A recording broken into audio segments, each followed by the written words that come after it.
আহারে মাসে কে এসেছিলেন যিনি আসাতে পৃথিবীর মাগুলো সম্মান পেয়েছেন?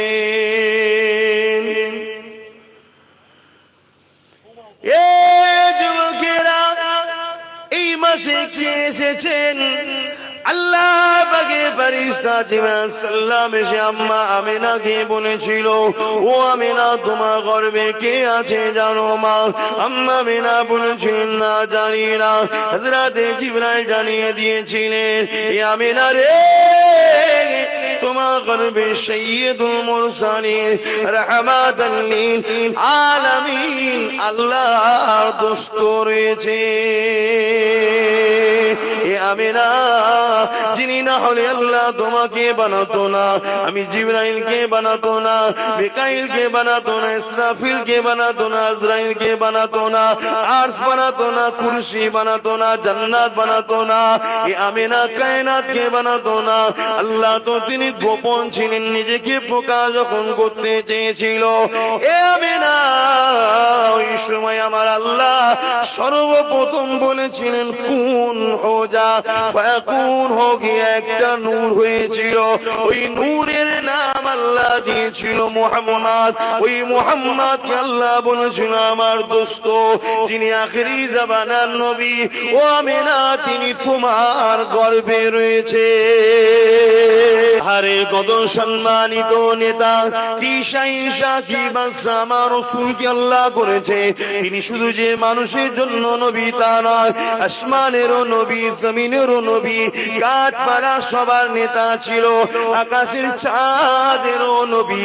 এ যুবকেরা, আব্বারা, তরুণেরা, আল্লাহ নবী একদিন শিশুবেলাতে দুলনাতে দুলতেছিলেন। এমন করে নবী আমার ছোটবেলাতে শুয়ে রয়েছে, সাদারা কোনটা আকাশের দিকে তুলেছে, রাত্রিতে চাঁদ উঠেছে, ওই চাঁদের দিকে ইশারা করছে নবী। নবী আমার শুয়ে শুয়ে চাঁদের দিকে সাদারা কোনটাকে নিয়ে ইশারা করে। যখন ডান দিকে ইশারা করে, আকাশের চাঁদটা ডান দিকে যায়। যখন বাঁ দিকে ইশারা করে, আকাশের চাঁদটা বাঁ দিকে যায়। এ বিশ্বে মানুষেরা, এই নবীর প্রেমিকেরা, এই রকম নেতা আসেনি আর আসবে না, যার ইশারাতে চাঁদ লড়তে থাকে। আসার জন্য বিশ্বের জমিনে যখন ছেলেরা নিজেদের মা গুলোকে হত্যা করে দিত, তাদের ধারণা ছিল নারীদের বাঁচার অধিকার নাই, মায়ের কোন সম্মান ইজ্জত বলে নাই। তারা জানতো নারী ভোগের জিনিস। আল্লাহ নবী দুনিয়া জমিনে আগমনের পরে নবী আমার বিশ্বে মানুষকে শিখিয়েছিল, এ দুনিয়ার ছেলেরা, তোমাদের প্রভু, তোমাদের রব, তোমাদের পালন কর্তা, তোমাদের স্রষ্টা জানিয়ে দিয়েছে মায়ের মর্যাদা অনেক। আনিসকুরুলি ওয়ালি ওয়ালিদাইকা, তোমাদের রব কোরআনে জানিয়ে দিয়েছে, আল্লাহ বলে দিয়েছে আমার শুকরিয়া আদায় করো, আমার কৃপা জ্ঞাপন করো, তোমরা তোমাদের মা বাপের কৃপা জ্ঞাপন করো। এই মাসে কে এসেছিলে যিনি এসে দুনিয়ার জমিনের মায়েদের মর্যাদার কথা বলেছিলেন? এক ব্যক্তি এসে জিজ্ঞাসা করলো, সব থেকে আমার উপরে কার হক বেশি? আল্লাহ নবী বললেন তোমার মায়ের, তারপরে কার তোমার মায়ের, তারপরে কার তোমার মায়ের, তারপরে কার তোমার বাপে। যে জমিনে, যে সময়ে পৃথিবীর জমিনে নিজেদের ছেলেরা নিজেদের মায়ের ইজ্জত পর্যন্ত লুটত, নিজেদের মা গুলোকে হত্যা করে দিত, নারীদের কোনো মর্যাদা ছিল না, নিজেদের মাকে কতল করে দিত, দেখাশোনা করতো না। আল্লাহ নবী এসে এই অন্ধকার অসভ্য বর্বর মানুষগুলোকে এমন শিক্ষা দিল, 1400-1500 বছর পরে আজও এই হাওমন করে আজও 24 পরগনাতে যদি দেগঙ্গার মানুষকে জিজ্ঞাসা করা হয়, এ যুবকরা বলো তো দেখি তোমাদের জান্নাত কোথায়? প্রত্যেকটা ছেলে হাত লম্বা করে বলবে, আল জান্নাতু তাহতা আকদামুল উম্মাহাত, আমাদের জান্নাত হলো আমাদের মায়ের পায়ের তলা। কে এসেছিল 1450-1500 বছর আগে, যার আলোচনা হতে লেগেছে। পৃথিবীর জমিনে 1000 বছর আগে এক আল্লাহকে ভুলে গিয়ে যারা নিজেদের হাতে তৈরি করেছিল পাথরকে কেটে গিয়ে নকল খোদা, তাদের উপাসনা করে বেড়াতো। তারা নারীকে অশুভ মনে করত, নারীগুলোকে জিন্ত জিন্ত পুঁতে দিত। আল্লাহ নবী মাসে দুনিয়া জমিনে এসে পৃথিবীর মানুষকে শিক্ষা দিয়েছিল, বাবারা তোমরা এক আল্লাহর দাসত্ব করো বাবা, যিনি তোমাদেরকে কত সুন্দর করে বানিয়েছে বাবা, জমিন আসমানের একমাত্র মালিক তিনি বাবা। এ দুনিয়ার মানুষেরা নারী অশুভ নয় রে বাবা, তোমাদের রব তোমাদের প্রভু জানিয়ে দিয়েছে যার ঘরে প্রথম নারী সন্তান হয় এর মানে হলো মহান রব্বুল আলামিন ওই বাড়িওয়ালাকে খুশির সংবাদ দেয়। এই মা বোনদের বলে দিয়ে যায় বেশি বেশি করে আমার রাসূলুল্লাহ সুন্নাত অনুযায়ী চলা দরকার। আল্লাহ নবী কোন কাজ করতে বলেছে, কোন কাজ করতে নিষেধ করেছে জানা দরকার। এ নওজওয়ানেরা, দাইয়া কলবি বলে একটা মানুষ ছিল জাহিলিয়াত যুগের মধ্যে আবু জেহেল উতবা সাইবার অনুসরণ করে চলতো, এমন করে এক আল্লাহর দাসত্ব করতো না। তাদের জানা ছিল নারী মানে অশুভ। আমার নবী আসার আগে ওই দাইয়া কলবির একটা কন্যা সন্তান হয়েছিল। ওই কন্যা সন্তানটাকে দাইয়া কলবি এমন কোন কাজের মেলা হতো যে মেলায় নাকি নারী কিনা বেচা হতো, যে মেলায় নাকি গরিবের ছেলে মেয়েদের কিনা বেচা হতো। যেমন বাজারে আলু পটল বিক্রি হয়, সেই সময়তে গরিবদের গলায় শিকল দিয়ে দাসত্বর বেরি পড়িয়ে দিয়ে বাজারে তাদেরকে বিক্রি করা হতো। তাদেরকে ধনীরা কিনে নিয়ে যেত, পুরুষ দিগকে এমন করে জীব জন্তুর মতো খাটিয়ে অত্যাচার করত। আর নারী হলে তাদের দেহগুলোকে শোষণ করত, সন্তান হতো। ওই নারী যদি পুত্র সন্তান দিত, সন্তানটাকে নিয়ে নারীটাকে মেরে দিত। আর যদি কন্যা সন্তান দিত, নারী সন্তানকে হত্যা করত, নারীকে হত্যা করত। এইরকম অসভ্য বর্বর অন্ধকার যখন ছিল, আল্লাহ যে নূর পাঠিয়েছিলেন, আলো পাঠিয়েছিলেন, ওই আলো হলো মুহাম্মদ রাসূল। ওই আলোই পৃথিবীতে আলোকিত করে অন্ধকারকে সরিয়েছে। তরুণেরা, আমার আম্মা জানেরা, বোনেরা, মন দিয়ে শরীর বোঝার চেষ্টা করে। এই রূপ চিরস্থায়ী থাকবে না, এই যৌবন চিরস্থায়ী থাকবে না, এই শরীরটা চিরস্থায়ী থাকবে না, এই জানটা চিরস্থায়ী থাকবে না।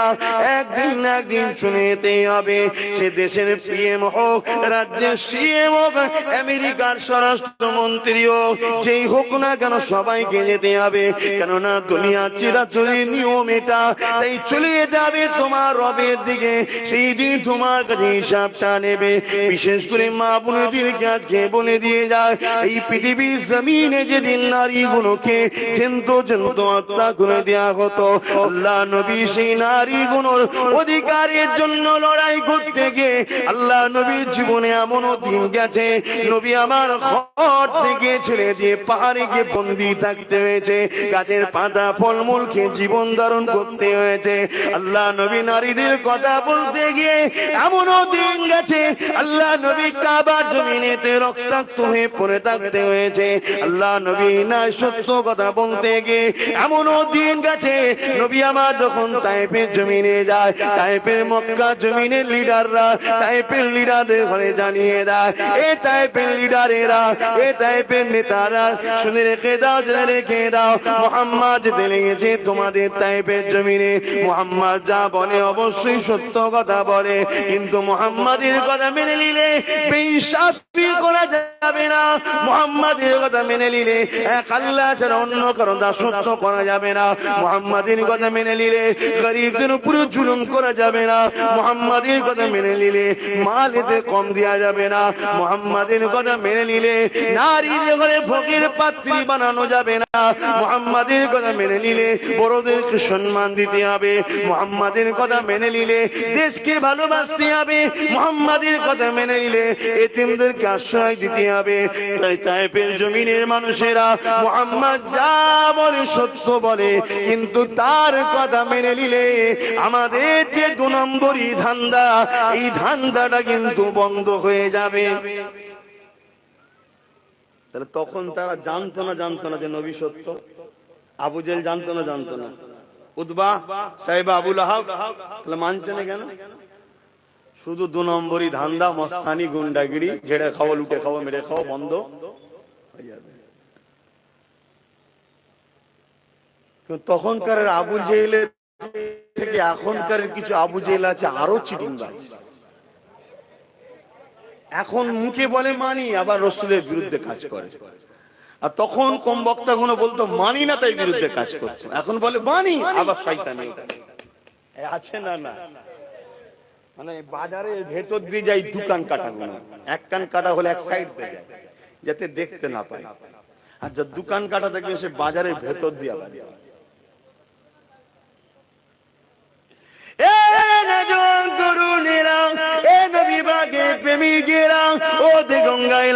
মানুষেরা, ও মুসাফির জামানের ঘরের ছেলে মেয়েরা, বাবারা শুনে রেখে দাও, তোমরা তো আমার আবু বকরের রুহানি ছেলে। সেই আবু বকরের খুন বলে দিয়ে যায়। দুদিনের দুনিয়ার মায়ায় পড়ে আখিরাতকে ভুলে যেও না গো। এই দুনিয়া জমিনে নারী হত্যা বন্ধ আল্লাহর রাসূল এত সহজে করতে পারেন গো। আল্লাহ নবীর শরীর থেকে অনেক রক্ত ঝরেছে, তারপরে পৃথিবীর নারীরা মর্যাদা পেয়েছে। এই দুনিয়া জমিনে মায়েদের সম্মান এত সহজে হয়নি গো। আল্লাহ নবীর প্রাণ প্রিয় সাহাবাদের অনেকের জীবন চলে গেছে, তারপরে কিন্তু পৃথিবীতে নারীদের সম্মান হয়েছে।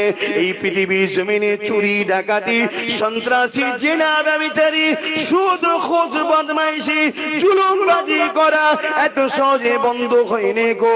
আল্লাহ নবীর অনেক জিন্দেগিতে কষ্ট করতে হয়েছে। এই নবী আমার তায়েফের জমিনে যখন যেতে লাগলে মক্কা সন্ত্রাসীরা, মক্কার আবু জেহেল উতবা সাইবা তখন যারা লিডার ছিল, এমন করে তায়েফের লিডার সন্ত্রাসদেরকে জানিয়ে দিল মুহাম্মদকে ঢুকতে দিও না।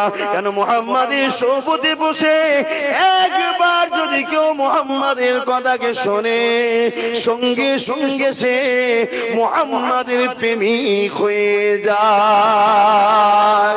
আরো জোরে বলো।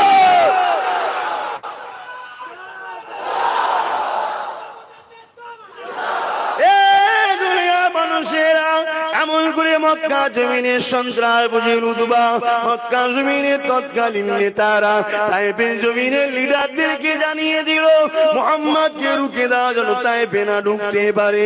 এমন করে তায়েফের দুষ্টু সন্ত্রাসীরা দুপায়ে পশু মানুষগুলো যখন হয়ে গিয়েছিল, তারা এমন করে দেখা যায় ছোট ছোট বাচ্চা দিগকে এমন করে হুলিয়ে দিল, তাদের হাতে পাথর তুলে দিল। আরে নূরে নবী, রহমতের নবী, শাফাতের নবী, নারীদের মুক্তিদাতা নবী, গরিব অসহায়দের মুক্তিদাতা নবী, দাসত্ব শিকল ভেঙে মানুষকে আজাদ দেওয়া নবী, মিঠা কথা বলার নবী, শান্তির নবী, রহমতের নবী, ইনসাফের নবী, মানব কল্যাণের নবী আমার যখন তায়েফের জমিনে যেতে লাগলো, ওই সময় বাচ্চা বাচ্চা ছেলেগুলো এমন করে বড় বড় লিডারদের চক্রান্তের শিকার হয়ে যে আমার রাসূলুল্লাহকে পাগল বলে পাথর মারতে লাগলো, রহমতের নবীর গায়ে লাগতে লাগলো, আল্লাহ নবীর গা ফেটে রক্ত ঝরতে লাগলো।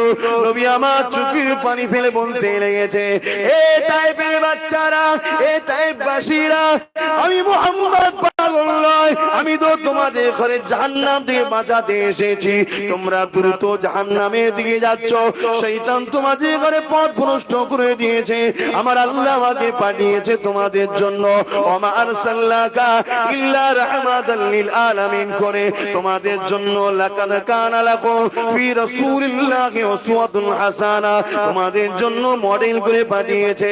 এই তায়েফের বাচ্চারা, তায়েফের মানুষেরা, আমি পাগল নয়, আমি মুহাম্মদ তোমাদের ঘরে এক আল্লাহর রাস্তা দেখাতে এসেছি, যিনি তোমাদের দুটো চোখ দিয়েছে, দুটো কান দিয়েছে, দুটো পা দিয়েছে, দুটো হাত দিয়েছে, কিডনি দিয়েছে, নিঃশ্বাস দিয়েছে। সেই মুহাম্মদ এসেছে তোমাদের ঘরে, যিনি আল্লাহ তোমাদের ঘরে সব দিয়েছে বুঝাবার জন্য। তায়েফের বাচ্চারা এত মারা মেরেছিল, আল্লাহ নবী অজ্ঞানে তায়েফের জমিনে পড়ে গেল। বড় বড় সন্ত্রাস ঘুমিয়েছে, নবী পাকের নাকে হাত দিয়ে দেখতে লেগেছে মুহাম্মদ রাসূল বেঁচে আছে না মারা গেছে। আমার রাসূল অজ্ঞানে পড়ে রয়েছে, ওর উপরে বেঈমান নিষ্ঠুরেরা বাবার মাহারা নবীর উপরে, আরে রহমতে নবীর উপরে, শাফাতে নবীর উপরে আবার 2-3-4 লাঠি মেরে দিয়ে তারা চলে গেল। আল্লাহর ফেরেশতারা কাঁদতে লাগলো, আল্লাহর আরশ পর্যন্ত কাঁপতে লাগলো, ও আমার আল্লাহ, আপনি কেন সবর করেন? আপনার হাবিবকে এত কষ্ট দেয়, আল্লাহ আপনি এখনো কেন সবর করেন? আমার আল্লাহ বলেছিলেন, এ আমার ফেরেশতা রে, আমার হাবিব যাতে রাজি, আমি আল্লাহ স্বয়ং তাতে রাজি। এ আমার ফেরেশতারা, দুনিয়া জমিনে চলে যাও, যাও জিবরাইল পাক চলো ফেরেশতাকে সাথে করে নিয়ে যাও, আমার হাবিবকে গিয়ে সালাম দাও, আমার হাবিব যেটা বলবে সেটা হবে। আমার হাবিব যদি বলে তায়েফবাসীর উপরে পাহাড়কে চাপিয়ে দাও, তাদেরকে পিঁপড়ে মারার মতো মেরে দাও, আমি আল্লাহ ইজাজত দিয়ে দিলাম। হযরত জিবরাইল চলে আসলে নিজের নূরের ডানা দিয়ে আমার রাসূলুল্লাহ শরীরকে পরিষ্কার করতে লাগলো। আল্লাহ পাকের হুকুমে নবী পাকের হুঁশ ফিরল।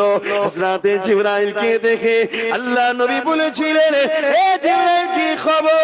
ইয়া রাসূলুল্লাহ, ইয়া হাবিবাল্লাহ, আপনার এই দৃশ্য দেখে আসমান জমিন আজ পর্যন্ত কাঁদতে লেগেছে, ফেরেশতা কাঁদতে লেগেছে। ইয়া রাসূলুল্লাহ, আল্লাহ ফেরেশতা পাঠিয়েছে, একবারে আপনি হুকুম করে দুই পাহাড়ের বীজকারদেরকে চেপে মেরে দেবো, এই পাহাড় করে নিয়ে চোখের উপরে চাপিয়ে দেবো। আরে রহমতের নবী, শাফাতের নবী, উম্মতের দিবানা নবী সঙ্গে সঙ্গে রক্ত মাখা হাত তুলে বলতে লেগেছে, ও আমার খালিক মওলা আল্লাহ, তাইফের মানুষ আমাকে চেনে না তাই মেরেছে, এদেরকে মাফ করে দেয়, ক্ষমা করে দেয়। আমি রাসূলুল্লাহর বিশ্বাস, এদের ছেলে ছেলে ছেলে একদিন না একদিন আমি নবীকে নবী বলে, আপনাকে আল্লাহ বলে এই জমিনে নকল খোদার উপাসনা ছেড়ে দিয়ে আপনার দাসত্ব করবে। আল্লাহ নবী লড়াই করেছেন নারীদের পর্দার জন্য, নারীদের ইজ্জতের জন্য। আল্লাহ নবী জানিয়ে দিলেন, আদ-দায়্যুসু লা ইয়াদখুলুল জান্নাহ। এ নারীরা, এ আমার আম্মা বোনেরা, আল্লাহ নবী জানিয়ে দিলেন, দায়্যুস কোনদিন জান্নাতে যাবে না। নবী পাকের মুখ কথা কিন্তু আল্লাহ নবী যা বলেছে কোনটা মিথ্যা কেউ করতে পারেনি। নবী আমার জানিয়ে দিয়েছেন দায়্যুস কোনদিন জান্নাতে যাবে না। দায়্যুসটা কে?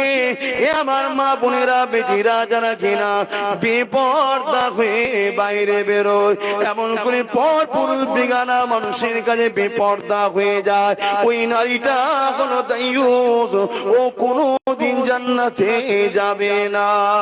মা বোনদের বলে দিয়ে যায়, এই পৃথিবীর জমিনে যে নবী এসে আইন না করে দিত, নারী ভোগের জিনিস নয়, নারী হলে অশুভ নয়, তাদেরকে যেন্ত পুঁতে দিতে নাই। আল্লাহ নবী নিজে বলেছে, এ দুনিয়া মানুষেরা, ফাতেমা হলো আমি মুহাম্মদ আমার শরীরের টুকরো। যদি এইগুলো শিখিয়ে না দিয়ে যেত তাহলে নারীদের মর্যাদা থাকতো। কিন্তু আবার শুরু হয়েছে, কিন্তু নারীদের ইজ্জত শেষ হচ্ছে না, হয়নি? হ্যাঁ,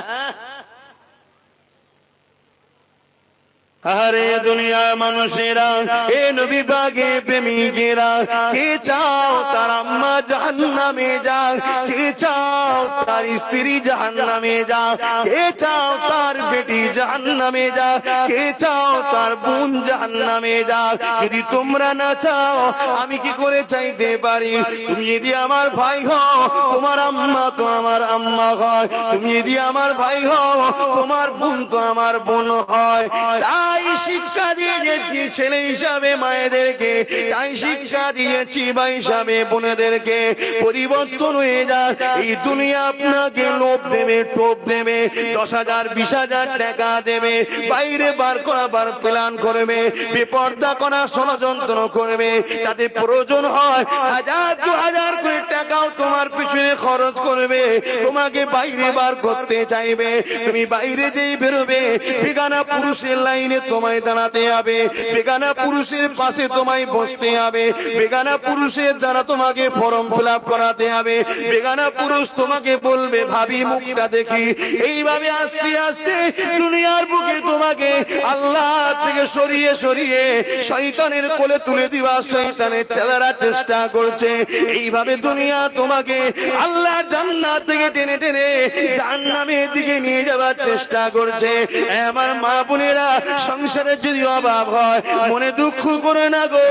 দুনিয়ার জমিনে একটা মেয়ের কথা বলি শোনো, যার আব্বাকে আল্লাহ কোন জাহানের বাদশাহী দান করেছিল, যার আব্বার জন্য আল্লাহ 7টা না 8টা জান্নাত তৈরি করেছে, যার আব্বাকে আল্লাহ কোন জাহানের বাদশাহী দান করেছে, কে তিনি?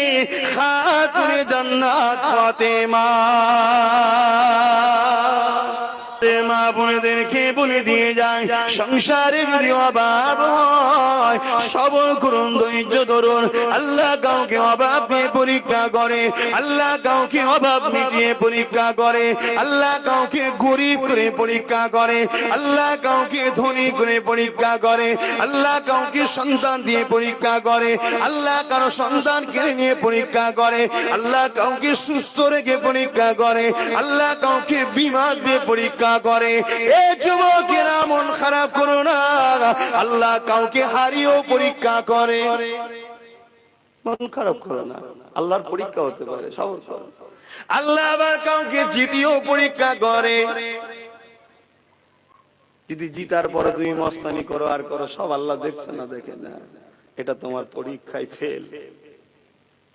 আর কেউ যদি হারার পরে মনে করে খালি খামাখাই, তুমি তাহলে আল্লাহর উপর থেকে নিরাশ হয়ে গেলে, তোমার ভরসা আল্লাহর উপর নেই, ওটাও খারাপ। এ যুবকেরা, মাকসাদ যদি তোমার ন্যায়ের জন্য, মাকসাদ যদি তোমার সত্যের জন্য, মাকসাদ যদি তোমার মানবতার জন্য, উদ্দেশ্য তোমার যদি ইনসাফের জন্য, উদ্দেশ্য তোমার যদি শান্তির জন্য, উদ্দেশ্য তোমার যদি গরিবদের জন্য, উদ্দেশ্য তোমার নারীদের মর্যাদার জন্য, উদ্দেশ্য তোমার এতিমদের আশ্রয়ের জন্য, যতই চেষ্টা করো না কেন ফল আল্লাহ দেবে। হেরে গেলেও নারাজ হলে হবে না, জিতে গেলেও খুশি হয়ে জুলুম করলে হবে না। মনে রেখে দিও আমার আম্মা বোনেরা, হযরতে খাতুনে জান্নাত আমার নবী পাকের কলিজার টুকরি ছিল, যার স্বামী শেরে আলী, যার স্বামীকে আল্লাহ বায়াত মর্যাদা দিয়েছে, যার 2 সন্তান ইমামে হাসান হোসেন, যারা জান্নাতি যুবকদের সর্দার হবে।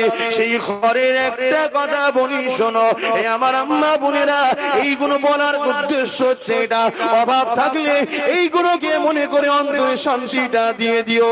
এমন করে আল্লাহ নবী হযরতে ফাতেমা ঘরে গেল, হযরতে ফাতেমাকে বলতে লাগলো, এ ফাতেমা রে,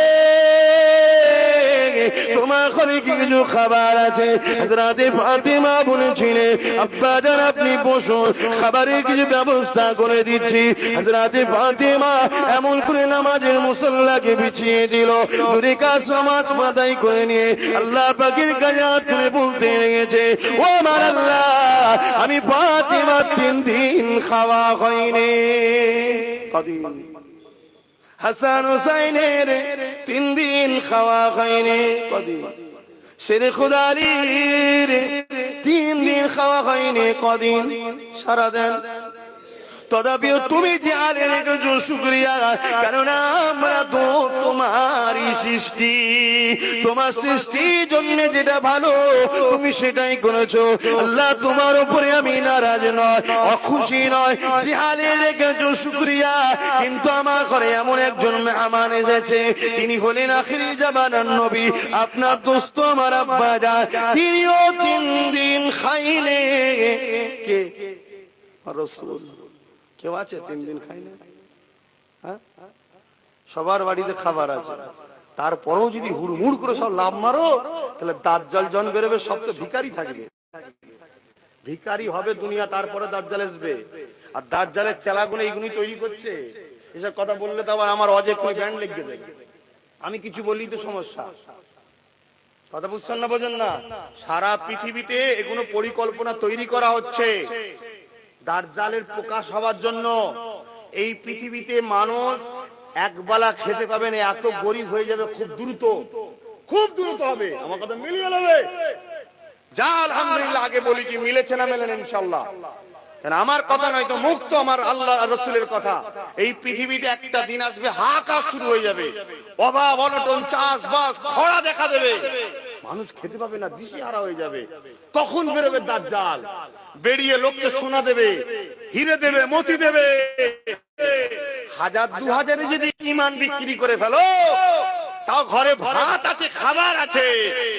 তাই যদি ভিক্ষা লিবার জন্য ছুটোছুটি করো, তাহলে যখন কিছুই থাকবে না, তখন যদি সোনা দেয় আর থাকবে তো ঈমান।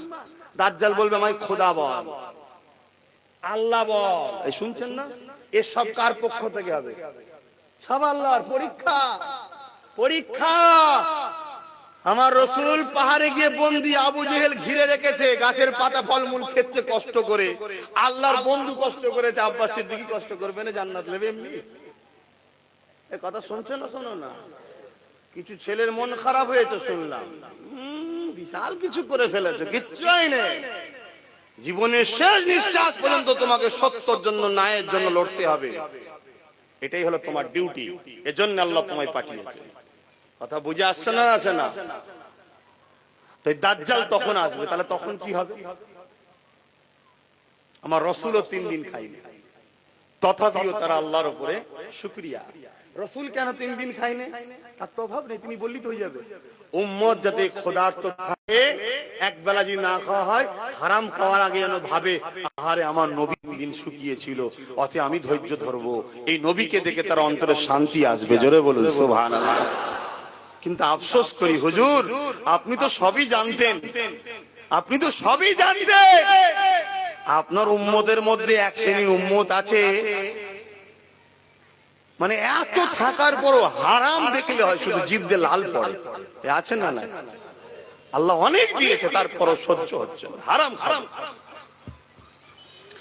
মা বোনেরা, বিদায় নেব তার আগে বলে দিয়ে যান, আরে আমার রাসূলুল্লাহর বেটির ঘরে খবর তো নিলে 3 দিন ঘরে খানা না। এটা শুধু নয়, হযরত ইমাম হাসান হোসেন অসুস্থ হয়েছে, খাতুনে জান্নাত নিয়ত করলেন, আল্লাহ আমার বাচ্চাকে সুস্থ করে দেন, আমি 3টে রোজা রাখবো। আল্লাহ সুস্থ করে দিলেন, রোজা রাখবে। ঘরে সেহরি করার কিছু নাই, পানি খেলেন। সারাদিন উপোস রোজাতে আছে, এমন সময় সন্ধ্যা হয়েছে, ইফতারি করবে, কিছুই নাই, সামান্য জবের কিছু রুটি ছিল, নিয়ে বসেছে। এমন সময় এক ফারিস্তা মানুষের সুরাত ধরে এসেছে, ও খাতুনে জান্নাত, আল্লাহ নবী নাদি, আল্লাহ নবীর কলিজার টুকরি, আহলে রাসূলের ঘর থেকে কেউ খালি হাতে ফিরে যায় না। আমি কয়েকদিন ক্ষুধার্ত রয়েছি, আমাকে কিছু খাবার দেন, এটা পরীক্ষা ছিল। তাই সঙ্গে সঙ্গে খাবার দিয়ে দিল, পানি খেয়ে ইফতার করলে। পরের দিন আবার সেহরি করছে, কিছুই নেই, পানি দিয়ে সামান্য কিছু রুটি নিয়ে বসেছিল, ইফতারি করবে। এমন সময় একজন মুসাফির এসে গেল, আমি কয়েকদিন ক্ষুধার্ত রয়েছি, কিছু খাইনি, আমাকে ফিরিয়ে দেবেন না, কিছু খাবার দেন। খাবারটুকু তিনাকে দিয়ে দিল, আবার পানি দিয়ে ইফতার করলো। এইভাবে 3 দিন আবার সেহরি ইফতারে শুধু পানি খেয়ে রোজা খুলেছে। শুধু ফাতেমা নয়, ইমামে হাসান হোসেন রোজাও রেখেছিল, সেরে আলীও রোজা রেখেছিল, এবং হুজুরের ঘরে একজন কাজ করতেন ফিজ্জাতিনান নাম, তিনিও 3 দিন শুধু পানি খেয়ে ইফতার সেহরি করেছে।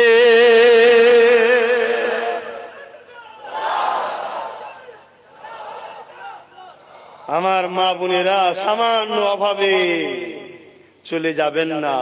আল্লাহ রাসূল বলেছেন, আখেরি জামানায় হাতের তালুতে আগুন রাখা কঠিন হবে, এই সহজ হবে, ঈমান বাঁচানো কঠিন হবে। রাসূল বলেছেন, আখেরি জামানায় মসজিদগুলো লোক ভর্তি থাকবে, কিন্তু ঈমানদার একটাও থাকবে না। আমার ভয় হচ্ছে বিভিন্ন ভাবে, বিভিন্ন চক্রান্তে আমাদের কাছে হারামকে ঢুকানো হচ্ছে। খাদ্যর মধ্যে নানা রকম প্ল্যান করে, ভুল আমায় বুঝবেন না, ভুল আমায় বুঝবেন না। আব্বাস সিদ্দিকী যদি কাউকে কিছু দিতে চায়, আব্বাস সিদ্দিকী আমার বোনের স্বামীকে দেখবে, আসেন আপনি নিয়ে যান, ঠিক না বেঠি? কিন্তু মা ছাড়া লোন হবে না। সিস্টেম হচ্ছে মহিলা ছাড়া দেওয়া হবে না, মহিলা কি আসতে হবে, আছে না? এগুলো একটা চক্রান্ত।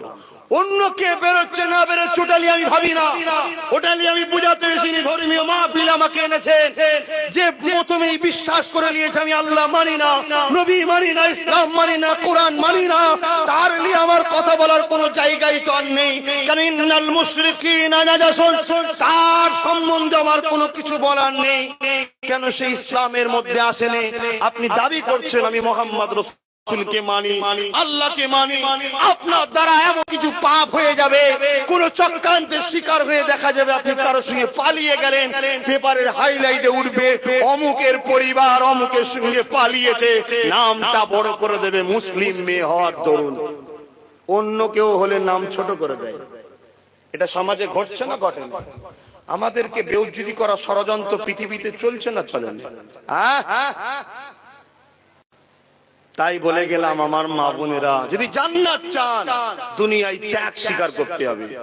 আপনি কি ভাবছেন আমি পীরের ছেলে, নবীর খানদানের ছেলে, দাদা হুজুরের খুন, লক্ষ লক্ষ মানুষ আমায় ভালোবাসে, লক্ষ লক্ষ মা আমায় ভালোবাসে, থাকার অভাব নেই, টাকার অভাব নেই, খাবার অভাব নেই, ইজ্জতের অভাব নেই, সম্মানের অভাব নেই, তার মধ্যেও কি ভাবছেন আমি খুব শান্তিতে আছি?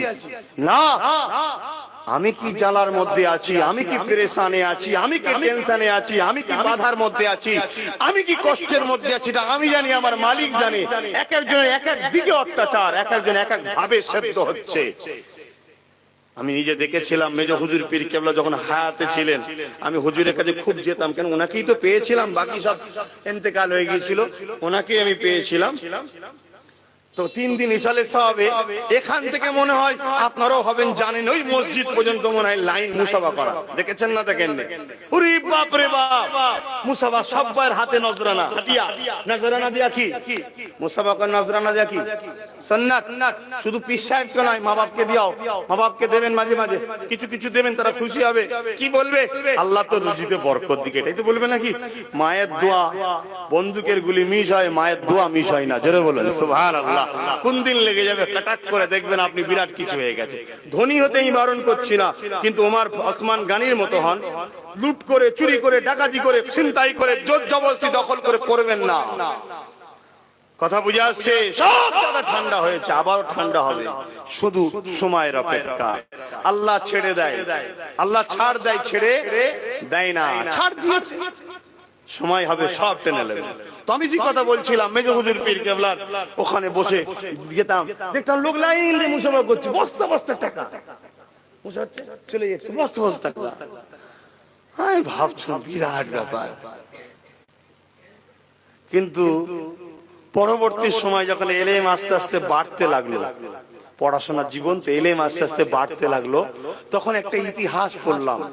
একজন দু বন্ধু ছিল, দুজন বন্ধু ছিল, দুজনের মধ্যে একজন হয়েছে রাজা, আর একজন পানির উপরে নামাজের মুসাল্লা বিছিয়ে ইবাদত করে আল্লাহ। জোরে বলুন সুবহানাল্লাহ।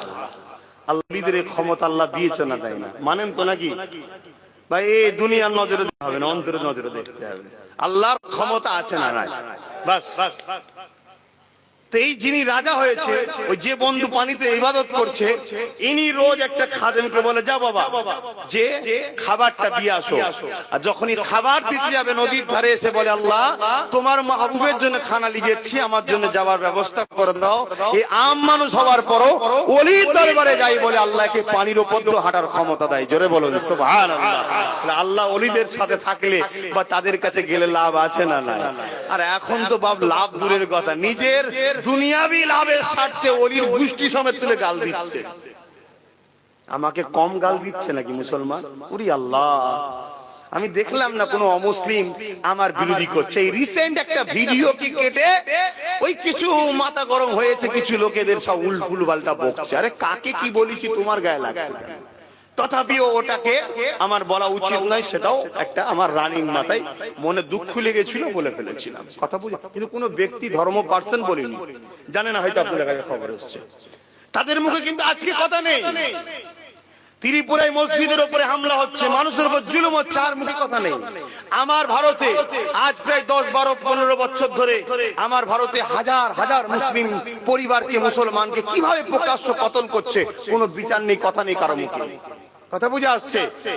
দুঃখের বিষয় তো এটাই, আমি প্রথমেই বললাম ভারতবর্ষে কুকুর মারা গেলে কেস হয়, মুসলিম মারা গেলে কেস হয় না।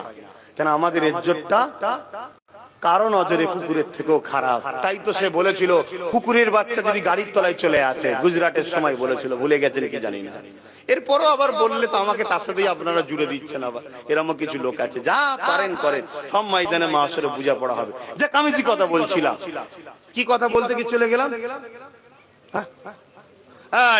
খাবারটা দিয়ে আসো। খাবারটা দিতে যাচ্ছে, রোজ যায়। একদিন ওই গোলামটা মনে মনে করছে ও রাজ গদিতে শুয়ে থাকে, রাজা আরামে আছে, আর আমাকে রোজ এইরকম টেনশনের উপর দিয়ে যেতে হয়, আমাকে এতটা দূরে নদীর উপরে যেতে হয়, কত কষ্ট। ভাই, অন্তরের খবর কে জানে? আল্লাহ। আল্লাহ হলেন অন্তরের খবর জানা মালিক। কিন্তু আল্লাহ ইত্তাকু ফিরাসাল মুমিনিন ফাইন্নাহু ইয়ানজুরু বিনুরিল্লাহ, আল্লাহ তার মাহবুব বান্দাদের ঘরে কিছু কিছু দেখিয়ে থাকে এবং জানিয়েও থাকেন। জোরে বলুন সুবহানাল্লাহ। যে রাজা হয়েছে সে তার আম মানুষ, সেও তো আল্লাহর ওলি। আল্লাহর ওলি হলে যে রাজা হতে পারবে না, নেতা হতে পারবে না, বাদশা হতে পারবে না, এটা হলো কুফরিদের কথা। ইসলামের কথা হলো আল্লাহ ওয়ালারাও দেশ চালাতে পারে, সমাজ চালাতে পারে, তারা চালালে রহমত হয়, ইনসাফও হয়। জোরে বলুন সুবহানাল্লাহ। তো যাক, সেই জায়গাতে তখন তিনি ওই আল্লাহর ওলি, রাজাটাও আল্লাহর ওয়ালা ছিল, তিনাকে আল্লাহ জানিয়েছে। তিনি ওই ছেলেটাকে বলছে, বাবা তুমি এক কাজ করো, আজকে রাত্রিরে তুমি আমার রাত গদিতে শোবে। এ তো খুব খুশি, আমার ওই গদিতে শোয়ার খুব শখ ছিল।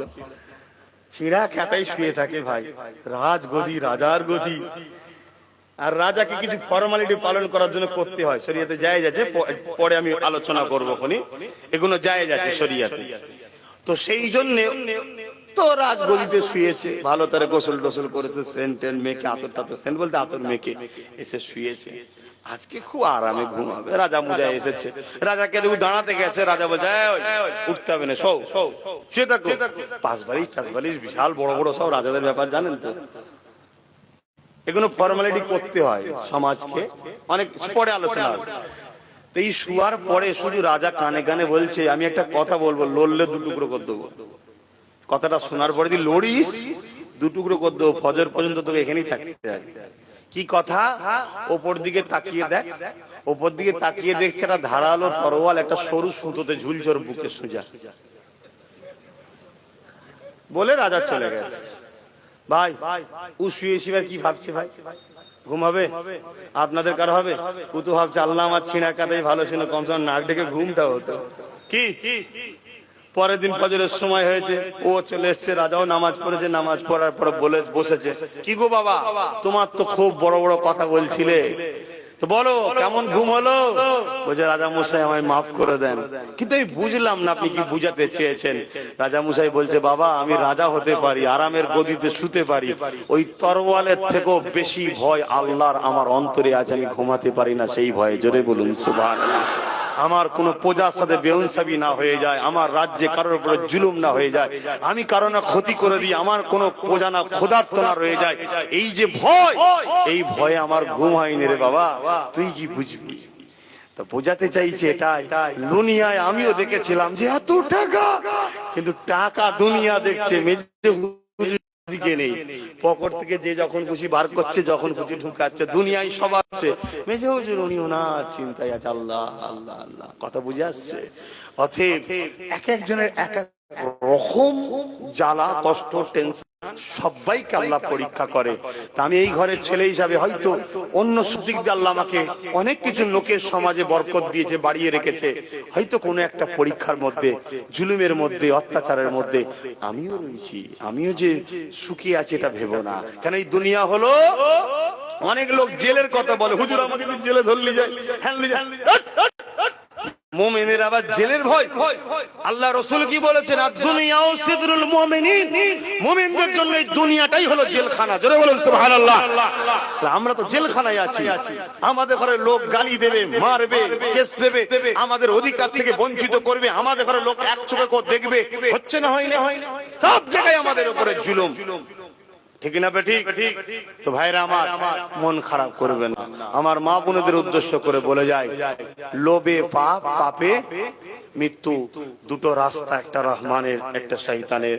রহমানের রাস্তার একদম মেন মাথায় যিনি আছেন তিনি মুহাম্মদুর রাসূল। জোরে বলুন সুবহানাল্লাহ। আর ইবলিসের বর্তায় অনেকে এসেছে, অনেকে চলে গেছে, আবার আসবে কানা দাজ্জাল। কথা বুঝে আসছে? আর রহমানের মাথায় মানে দলের মেন জায়গায় রাসূলের পরে আবার যিনি নেতৃত্বে আসবে তিনি হলেন হযরতে ইমাম মেহেদী আলাইহিস সালাম। হয়তো আমার যুবকগণের মধ্যে যারা বেঁচে থাকবে দেখা টাকা হতে পারে, তাহলে হুজুরকে আমারও গাল দেবে তো নাকি না সাথ দেবে? হ্যাঁ, কেন হুজুরও তো আসবে, সারা পৃথিবীর লোক হুজুরের একদল হবে, আর হুজুরের পাশে কিছু লোক থাকবে, হক না হকের লড়াই হবে সারা পৃথিবীতে। তুমি কোন দিকে থাকবে? যে না হকের দিকে, টাকা পয়সা ধন দৌলত অনেক কিছু থাকবে, তুমি রাতে এইগুলোই বেশি চাও এখন, তাহলে কি হবে? থাকবে তো নাকি হুজুরের দিকে? তা আল্লাহ ভালো জানে। যদি থাকতে চাও এখন থেকে ট্রেনিং দাও, হুজুরের গোলামের পাশে দাঁড়িয়ে ট্রেনিং দাও। ছিল তো পাশে, আছো তো নাকি? না ভয়ে পালিয়ে গেছে? আলহামদুলিল্লাহ, আমি তো দেখে অবাক হয়ে যাচ্ছি। আর কেউ কেউ ভাবছে এত মারার পরে, এত জেল দিবার পরে, এত কেস দিবার পরে, এত ঘর ভাঙার পরে এখনো দুটো সম্পর্ক হয়, দুটো। একটা হলো ওপর, একটা হলো এইখানে। আমি চাই এখান থেকে তোমাদেরকে ভালোবাসি, তোমরাও যেন এখান থেকে আমায় ভালোবাসো। ইনশাআল্লাহ আমি বিশ্বাস করি যারা আমায় ভালোবাসে তাদের মধ্যে থেকে 90% মানুষ আমার কথাকে রেখেছে, আগামীতেও রাখবে। 10% মানুষ হয়তো একটু এদিক ওদিক হয়ে গেছে, আল্লাহ তাদেরকেও মাফ করে দিক, হেদায়েত করুক। মনে রাখবে, গাদ্দারকে কখনো মাফ করা ইসলামে যায় না। আসুন